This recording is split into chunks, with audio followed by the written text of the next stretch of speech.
తమిళనాడులో రాజకీయ ఉత్కంఠకు తెరపడింది. ప్రభుత్వ ఏర్పాటుకు గవర్నర్ గ్రీన్ సిగ్నల్ ఇచ్చారు. లోక్ భవన్లో గవర్నర్ అర్లేకర్తో విజయ్ భేటీ అయ్యారు. ప్రభుత్వ ఏర్పాటును ఆహ్వానించాలని కోరారు. కాంగ్రెస్ మద్దతు లేక మంత్రుల జాబితాను గవర్నర్కు సమర్పించారు. ఇక అసెంబ్లీలో బలం నిరూపించుకుంటారని గవర్నర్కు తెలిపారు.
తమిళనాడులో రాజకీయ ఉత్కంఠకు తెరపడింది. ప్రభుత్వ ఏర్పాటుకు గవర్నర్ గ్రీన్ సిగ్నల్ ఇచ్చారు.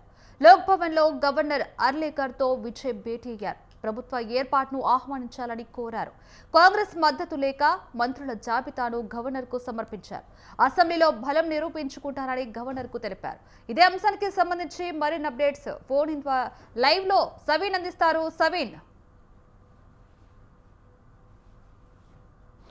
మే 4వ తేదీన తమిళనాడులో అసెంబ్లీ ఎన్నికల ఫలితాలు వచ్చాయి. అప్పటి నుంచి ఇప్పటి వరకు తమిళనాడు రాజకీయాల్లో వరుసగా ఒకదాని వెంట ఒకటి ట్విస్టులు చోటు చేసుకుంటున్నటువంటి పరిస్థితులు అయితే మనకు కనపడుతున్నాయి. ప్రధానంగా తమిళనాడులో ఏ పార్టీకి సంపూర్ణమైన మెజారిటీ రాలేదు.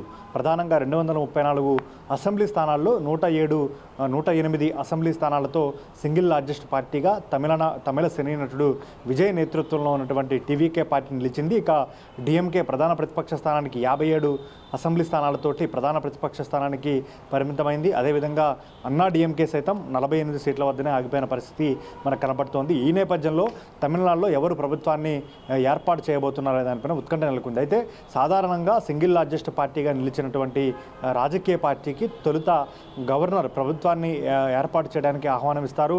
ఆ తర్వాత కొంత సమయం ఇచ్చి ఈలోగా అసెంబ్లీలో బల నిరూపణ చేసుకోవాల్సి ఉంటుంది. ఈ నేపథ్యంలో నిన్న టీవీకే అధినేత విజయ్ గవర్నర్ రాజేంద్ర విశ్వనాథ్ అర్లేకర్తో భేటీ అయ్యారు. ప్రభుత్వ ఏర్పాటుకు సంబంధించి అవకాశం కల్పించాలని కోరారు. ఈరోజు ప్రమాణ స్వీకారం చేస్తానంటూ గవర్నర్కు తెలిపారు. కానీ తనకు మద్దతు ఇచ్చేటటువంటి 118 మంది ఎమ్మెల్యేల మద్దతు లేఖను తనకు ఇవ్వాల్సిందిగా గవర్నర్ కోరి ప్రభుత్వ ఏర్పాటుకు సమ్మతించలేదంటూ పెద్ద ఎత్తున ప్రచారం జరిగింది. దీంతో తమిళనాడులో ఒకవైపు అదే సమయంలో రాత్రి డిఎంకే అన్నా డిఎంకే రెండు పార్టీలు కలిసి ప్రభుత్వాన్ని ఏర్పాటు చేయబోతున్నాయనే చర్చ జరిగింది. దీన్ని వెంటనే అన్నా డిఎంకే నుంచి పళనిస్వామితో పాటు అన్నా డిఎంకే నేతలు ఖండించారు. అదేవిధంగా తమిళనాడు మాజీ ముఖ్యమంత్రి డిఎంకే అధినేత స్టాలిన్ సైతం ఈ అంశంపై స్పందించారు. ప్రజలు తీర్పు ఇచ్చారు.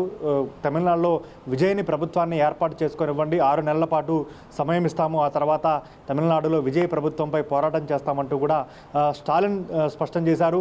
ప్రభుత్వ ఏర్పాటు విషయంలో రాజ్యాంగ సంక్షోభం కావచ్చు, అదేవిధంగా ఎన్నికలు రావాలని డిఎంకే కోరుకోవటం లేదంటూ కూడా స్టాలిన్ స్పష్టత ఇచ్చిన పరిస్థితి మనకు కనపడింది. ఈ నేపథ్యంలోనే ఈరోజు మరోసారి తమిళ టీవీకే అధినేత విజయ్ గవర్నర్ రాజేంద్ర విశ్వనాథ్ అర్లేకర్ను కలిసి ప్రభుత్వ ఏర్పాటుకు అవకాశం ఇవ్వాలంటూ కోరారు. దీంతో గవర్నర్ గ్రీన్ సిగ్నల్ ఇచ్చినట్టుగా తెలుస్తుంది. ఈరోజు సాయంత్రం లోపు తమిళనాడు ముఖ్యమంత్రిగా విజయ్ ప్రమాణ స్వీకారం చేయబోతున్నారు. ఆ తర్వాత తన మంత్రివర్గాన్ని కొంతమంది మంత్రులతో ప్రమాణ స్వీకారం చేయించబోతున్నారు.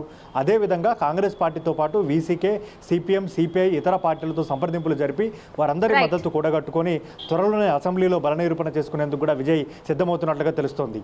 Right, thank you Saveen.